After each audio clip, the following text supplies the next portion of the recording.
Hello అండి, నమస్తే. ఈరోజు మనం రుచిగా చేద్దాం ఛానల్లో పెసర్లతోటి పప్పు చేసుకుందాం. ఇది నేను ఫస్ట్ టైం చేశానండి, కానీ చాలా అంటే చాలా బాగుంది. అందుకే మీకు కూడా షేర్ చేస్తున్నాను. ఫస్ట్ నేను దీనికోసం ఒక కుక్కర్ తీసుకొని ఒక కప్పుతోటి పెసర్లు తీసుకుంటున్నాను. ఇవి కొంచెం వేయించుకోవాలి. ఇలా వేగితే సరిపోతుంది. తర్వాత వీటిని శుభ్రంగా వాష్ చేసుకోవాలి. అందులో ఇప్పుడు నేను 2 టమాటాలు, ఒక ఉల్లిగడ్డ, 4 పచ్చిమిర్చి కట్ చేసుకొని వేసుకుంటున్నాను.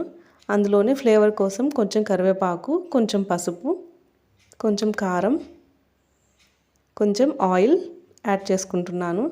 ఆ తర్వాత సరిపడా వాటర్ పోసేసుకొని అన్నిటిని ఒకసారి తిప్పేసుకొని కుక్కర్ పెట్టేసుకుంటున్నాను.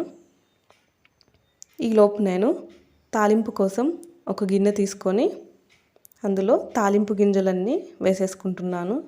కరివేపాకు, సన్నగా కట్ చేసుకున్న ఉల్లిగడ్డ, వెల్లుల్లిపాయలు, ఎండుమిర్చి అన్నీ వేసుకొని రెడీ చేసి పెట్టుకుంటున్నాను. తర్వాత ఒక బౌల్లో కొంచెంగా చింతపండు తీసుకొని వాష్ చేసుకొని నానబెట్టి పెట్టేసుకోవాలి. ఇలా 2 రెడీ చేసి పెట్టుకుంటే చాలా త్వరగా చేసేసుకోవచ్చు. ఈలోపు నాకు పప్పు ఉడికిపోయింది. ఇప్పుడు దీంట్లో నేను కొంచెం సాల్ట్ యాడ్ చేసుకొని పప్పు గుత్తితోటి బాగా వెనిపేసుకోవాలి. ఆ తర్వాత నానబెట్టుకున్న చింతపండును వేసి మరలా ఒకసారి మొత్తం కలిపేసుకోవాలి. ఈలోపు మనం ముందుగా రెడీ చేసి పెట్టుకున్న గిన్నెని స్టవ్ మీద పెట్టేసుకొని వేయించుకోవాలి. ఆ తర్వాత మనము వెనిపెట్టుకున్న పప్పుని అందులో వేసేసి బాగా కలిపేసుకోవాలి. మొత్తాన్ని అడుగంటకుండా మొత్తం కలుపుతూ బాగా తిప్పేసుకోవాలి.